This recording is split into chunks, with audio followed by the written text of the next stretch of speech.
घर के लिए कहाँ चिराग मयस्सर यही शहर के लिए। यह बात जब दुष्यंत कुमार लिखते हैं तो आज जब हम इस देश में किसानों की हालत को देखते हैं तो बिल्कुल सही साबित होती है। आप तमाम लोगों को देश के ऐसा वो दावा करते हैं। सबसे लोकप्रिय प्रधानमंत्री की वो बात जिसमें उन्होंने कहा था कि 2022 तक किसानों की आमदनी दोगुनी हो जाएगी। आमदनी दोगुनी होने की बात छोड़ दीजिए, किसानों को ऐसा महसूस होने लगा है कि पहले इस देश में नारा लगता था जय जवान जय किसान, और यह सरकार जियो जवान और जियो किसान करना चाहती है। किसानों को ऐसा लगने लगा है कि उनकी फसल के दाम को दुगना नहीं किया जाएगा, बल्कि उनको अपने ही खेतों पर मजदूर बना दिया जाएगा। मजबूर किसान को ये बड़े बड़े धन्ना सेठों के हाथ मजबूर बना देने की साजिश रच रहे हैं। मैं लंबी चौड़ी बात नहीं करूंगा।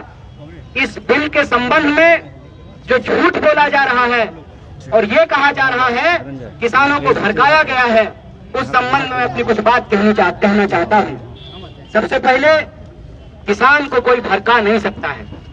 किसान अपने खेतों में बखूबी बैलों को काबू करना जानते हैं, और मैं सरकार साहब से ये कहना चाहता हूं कि जो किसान भड़के हुए बैल को काबू कर सकते हैं वो भड़की हुई सरकार को भी काबू में लाना जानते हैं, उनको कोई भड़का नहीं सकता है। दूसरी बात ये कहते हैं कि हम किसानों के फायदे के लिए कानून लेकर के आए हैं। मुझे एक बात बताइए, हिंदुस्तान के इतिहास में ये पहली बार हो रहा है कि ये किसानों के फायदे के लिए बिल लाए हैं। किसानों को ये भला करना चाहते हैं, लेकिन किसान चाहते हैं कि ये भलाई हमको ना मिले। ऐसा क्यों हो रहा है? ऐसा इसलिए हो रहा है कि बड़े पैमाने पे झूठ बोली गई है, बड़ा पैमाने पे प्रोपेगेंडा फैलाया गया है।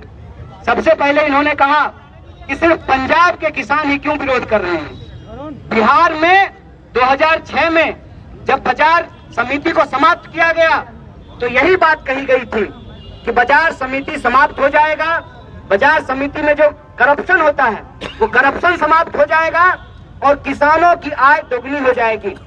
आज बिहार के किसानों की क्या हालत है, उस पर एक घुमंतु पत्रकार है पुष्पमित्र जी, उन्होंने एक किताब लिखी है रुकतापुर। उसमें जाकर के देखिए कि 2006 में जो बाजार समिति समाप्त की गई उसके बाद किसानों के फसल का क्या हुआ है, उनकी आमदनी का क्या हुआ है। ये इतना बड़ा झूठ बोला गया है। मैं आपसे ये कहना चाहता हूं कि ये पूरा का पूरा प्रोपेगेंडा ये है कि ये देश में किसानों के फसल की खरीद फरोख्त को कुछ धन्ना सेठों के हाथ में सिमेट देना चाहते हैं। ये कहते हैं कि किसान अपनी फसल कहीं भी बेच पाएगा। किसान पहले भी अपनी फसल कहीं बेच सकता था, इसमें तो कोई नई बात नहीं है। और आप कहते हैं कि दूसरे राज्य में भी किसान जाकर के अपने फसल को बेच सकता है। आप जो लोग खेती किसानी करने वाले लोग हैं, हम लोग बालकनी में गमला में पुदीना नहीं उगाते हैं, खेत में काम करते हैं। आप बताइए कि हमने टमाटर उगाया है, टमाटर को जब हम खेत से तोड़ेंगे तो टमाटर को क्या बिना प्रोसेसिंग किए हुए हम हरियाणा ले जा सकते हैं? तमाम तरीके की झूठ इस किसान बिल के संबंध में बोला जा रहा है। सीधी बात यह है कि आज इस देश में जो हम लोग को राजनीति का एक मॉडल देखा है कि जो लोग सरकार बहादुर को चंदा देते हैं हेलीकॉप्टर पे उड़ने के लिए, उनको जो इलेक्शन में कमीशन मिलता है, कहते हैं ना वन नेशन वन कमीशन की योजना का साजिश ये है कि इस देश में जिन धन्ना सेठों के कमीशन से यह सरकार चुनाव लड़ती है, चुनाव में हेलीकॉप्टर उड़ाती है, आसमान में उड़ती है, उन्हीं कमीशन के बदौलत ये इस देश के किसानों की धरती को उनके हाथों में गिरवी रख देना चाहते हैं। वन नेशन वन कमीशन की योजना ये है कि पूरे देश में चाहे किसान हो, मजदूर हो, बीएसएनएल हो, रेलवे हो, तमाम तरीके के संस्थानों को ये अपने प्रिय दोस्तों के हाथ में बेच देना चाहते हैं। और ये जो बिकवाली है, ये बात याद रखिएगा कि आज के किसान जब इस बिकवाली का विरोध कर रहे हैं तो ये सिर्फ किसानों की लड़ाई नहीं है, ये लड़ाई सबसे पहले इस देश के मिडिल क्लास और गरीबों की लड़ाई है। मिडिल क्लास और गरीबों की लड़ाई कैसे है? आप देखेंगे, हम पटना में बात करते हैं, जब बख्तियारपुर के किसान, भंडारक के किसान सब्जी लेकर के सुबह शटल से आते हैं पटना, तो तमाम मंडियों में सब्जियां पहुंचती है और वहां पे कंपटीशन होता है। और मिडिल क्लास के जो लोग हैं, झोला लेकर के 5 दुकान में घूम करके सस्ता भिंडी और सस्ता मिर्च खरीद लेते हैं। लेकिन जब किसानों की खरीद फरोख्त का अधिकार एक कंपनी के हाथ में होगा, तो जैसे इस देश में आपको याद होगा कि बीएसएनएल जब रेट तय करती थी, बीएसएनएल के पास जब लाइसेंस था, तो प्राइवेट कंपनियां कंपटीशन में फ्री जियो धनाधन करा रही थी। जब से बीएसएनएल समाप्त हो गया है, तब से आप देख लीजिए कि लगातार मोबाइल के इस्तेमाल करने का जो रेट है वो बढ़ता जा रहा है। मैं यही कहना चाहता हूं कि इस पूरी की पूरी लड़ाई में एक बात है कि अगर दूसरे उत्पाद को उपजाने वाले या बनाने वाले जो लोग हैं वो उसका एमआरपी तय कर सकते हैं, तो क्या किसान अपने फसलों का एमएसपी नहीं तय कर सकते हैं? और किसान क्या मांग रहे हैं? किसान कह रहे हैं कि आपने कानून बनाया है, तो सबसे पहले जो आप ये दावा करते हैं कि एमएसपी समाप्त नहीं होगा, तो आप यह बात कहिए, आप यह बताइए कि अगर कहीं भी एमएसपी से कम पे खरीद होती है तो ये एक आपराधिक काम होगा, उसके ऊपर क्रिमिनल केस किया जाएगा। आप बिहार का उदाहरण लेकर के देख लीजिए, तमाम फसलों का जो एमएसपी तय किया जाता है, उस एमएसपी से नीचे धान की खरीद होती है, मक्के की खरीद होती है, गेहूं की खरीद होती है। अभी तो सिर्फ कुछ अनाजों का एमएसपी तय किया जाता है। मैं कहता हूं कि हम सिर्फ अनाज खा करके जिंदा नहीं रहते हैं, हमको तेल की जरूरत पड़ती है, हमको टमाटर की जरूरत पड़ती है, हमको सब्जियों की जरूरत पड़ती है। क्या किसी भी चीज का एमएसपी तय किया जाता है? आप किसानों के बारे में सोचिए, जब अपने खेत में वो गोभी तोड़ करके मंडियों की तरफ चलते हैं और कहते हैं, जो वहाँ पे मंडियों में बैठने वाले लोग हैं, कि आज गोभी बहुत उतर गया है, इसीलिए आपको गोभी का रेट नहीं मिलेगा। इतना कम रेट मिलता है किसानों को कि कई बार वो खेत में ही फसल छोड़ देते हैं। ये जो इस देश में अन्नदाताओं के साथ इतना बड़ा अत्याचार हो रहा है, और इस अत्याचार में जो सबसे साजिश वाली बात यह है कि इस देश में नारा लगा जय जवान जय किसान। आज किसानों को जो खेत में अपने देश में अपने लोगों को अनाज पहुंचाने के लिए, खिलाने के लिए शहादत दे रहे हैं, जिनके बच्चे बॉर्डर पे शहादत दे रहे हैं, आज कि जवानों के पिताजी के ऊपर उन्हीं जवानों के द्वारा लाठियां भंजवाई जा रही हैं। तो जय जवान जय किसान का जो ये नारा है, इसको अगर हम मुकम्मल करना चाहते हैं, इसको अगर हम पुख्ता करना चाहते हैं, तो एक बात हमको समझना पड़ेगा कि ओवरऑल पूरी संपूर्णता में जब आप इस लड़ाई को देखेंगे, जैसा कि पूर्व के वक्ताओं ने आपको कहा कि मजदूर अपने हक के लिए लड़ रहे हैं, नौजवान अपने हक के लिए लड़ रहे हैं, विद्यार्थी अपने हक के लिए लड़ रहे हैं, किसान अपने हक के लिए लड़ रहे हैं। दरअसल ये लड़ाई अलग अलग नहीं है, ये लड़ाई इस देश में जमहूरियत को बचाने की लड़ाई है। ये लड़ाई इस देश में को कुछ धन्ना सेठों के हाथ बिकने से बचाने की लड़ाई है। ये लड़ाई इस देश में तमाम वर्ग के, चाहे वो मिडिल क्लास हो, चाहे वो मजदूर हो, चाहे वो किसान हो, चाहे वो गरीब हो, महिला हो, आदिवासी हो, तमाम तरीके के शोषित पीड़ितों के हक और अधिकार को बचाने की लड़ाई है, आने वाली पीढ़ी को बचाने की लड़ाई है।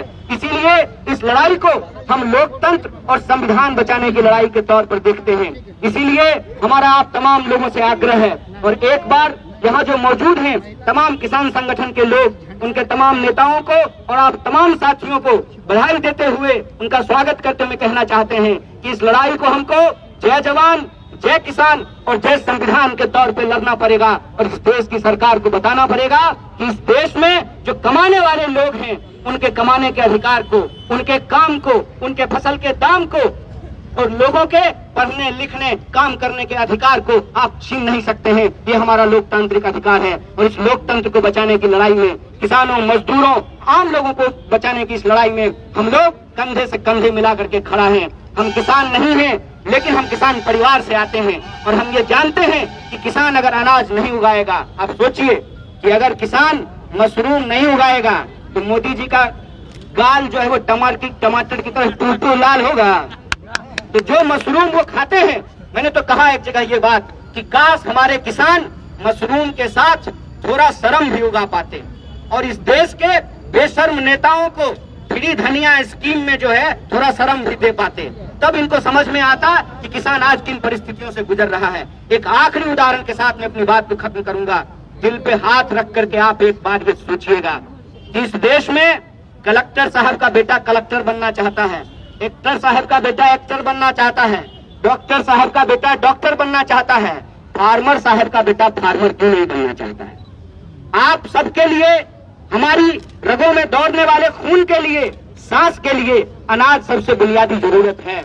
उसको पैदा करने वाले जो किसान हैं वो अपने बच्चों को किसान क्यों नहीं बनाना चाहते हैं? क्यों हमारे पिताजी ने कहा कि जाओ दिल्ली तैयारी करो, कलेक्टर बन जाओ? क्यों उन्होंने नहीं कहा कि गांव में रहो, खेती करो, फार्मर बनो? और कहते हैं कि अन्नदाता धरती पर सबसे बड़े महान काम में लगे हुए हैं। आज अन्नदाता अपने बच्चों को किसान क्यों नहीं बनाना चाहते हैं?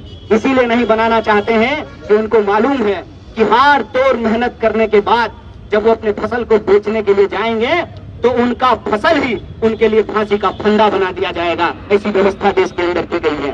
इस व्यवस्था को बदलने के लिए देश के जो किसान हैं उनके पक्ष में हम तमाम लोगों को, चाहे हमारा कुछ भी प्रोफेशन हो, हमारा कोई भी वर्ग हो, उनके साथ हमको खड़ा होना चाहिए और हमको ये सोचना चाहिए कि किसानों को बदनाम करने की जो साजिश है, इस बदनामी से हमको घबराने का जरूरत नहीं है। और एक उदाहरण आप लोग जानते हैं कि जब किसी विधवा की जमीन कब्जा करना हो तो सबसे पहले उसका चरित्र हरण किया जाता है, सबसे पहले उसको डायन होने का आरोप लगाया जाता है। और आज जब देश के किसान अपने हक के लिए लड़ रहे हैं तो टीवी स्टूडियो में बैठे हुए बिके हुए पत्रकार किसानों को बदनाम कर रहे हैं और वो कह रहे हैं कि पंजाब के किसान ही क्यों विरोध कर रहे हैं। तो साहब आंख खोल करके देख लीजिए, पंजाब के किसान सिर्फ विरोध नहीं कर रहे हैं, पंजाब के किसान इस आंदोलन की अगुवाई कर रहे हैं और ये बिहार की धरती है। मैं याद दिलाना चाहता हूँ कि गांधी जी जब वापस भारत आए थे तो उन्होंने भी चंपारण से नील की खेती के विरोध में अपना आंदोलन शुरू किया था। और आज बिहार के हर जिला मुख्यालय पर लोग अपने अपने कामों को छोड़ करके इस आंदोलन में शरीक हो रहे हैं, इसका समर्थन दे रहे हैं। हम आपसे भी आग्रह करते हैं, जब तक किसानों की मांग नहीं मानी जाती है, चरणबद्ध तरीके से हमको यह आंदोलन आगे बढ़ाना चाहिए। और अगर जरूरत पड़ी, क्योंकि बार बार बहस में बिहार का नाम लिया जा रहा है कि बिहार में 2006 में जो है बाजार समितियां समाप्त कर दी गई है और किसान बड़े खुशहाल हैं, तो बिहार के लोगों की एक खास जिम्मेवारी है कि इस झूठ का पर्दाफाश करें और देश के किसानों को बताएं कि बिहार के किसान भी बदहाल हैं। और अगर जरूरत पड़े तो मैं किसान संगठनों से यह आग्रह करता हूं कि जत्था बना करके, अभी हम जैसे बिहार के अलग अलग कोनों में किसान के पक्ष में आंदोलन कर रहे हैं, जत्था बना करके बिहार से हम तमाम लोगों को भी दिल्ली की ओर कूच करना चाहिए। ये संकल्प हमको लेना चाहिए। इसी संकल्प को दोहराते हुए मैं अपनी बात को खत्म करता हूँ। जय जवान, जय किसान, जय संविधान। बहुत बहुत शुक्रिया, बहुत बहुत धन्यवाद। अच्छा, अब सब लोग, हम लोग मार्च करेंगे, हम लोग सब यहाँ से मार्च करेंगे। हम लोग चले यहाँ से और हम लोग जा करके वहाँ पर पुतला जलाया जाएगा चौराहे पर। होने के चलते अरे फंस गए इसमें भाई, 2 मिनट। हमारी जिम्मेदारी है कि किसानों की इस लड़ाई में हम शरीक हों, शामिल हों, उनका समर्थन दें। अब बीच में बैनर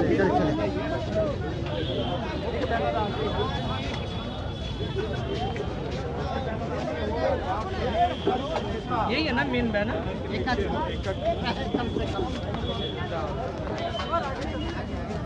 झंडा हाँ हाँ हो लीला हो हाँ सर।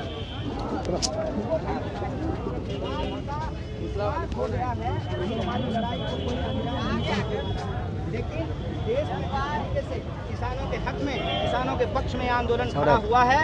मुझे पूरा भरोसा है कि हर आंदोलन में बिहार बढ़ चढ़ करके हिस्सा लेता है। आज बिहार के हर जिला मुख्यालय पे किसान आंदोलन कर रहे हैं, प्रदर्शन कर रहे हैं। आने वाले दिनों में बिहार के किसान भी संगठित होकर के दिल्ली की ओर कूच करेंगे।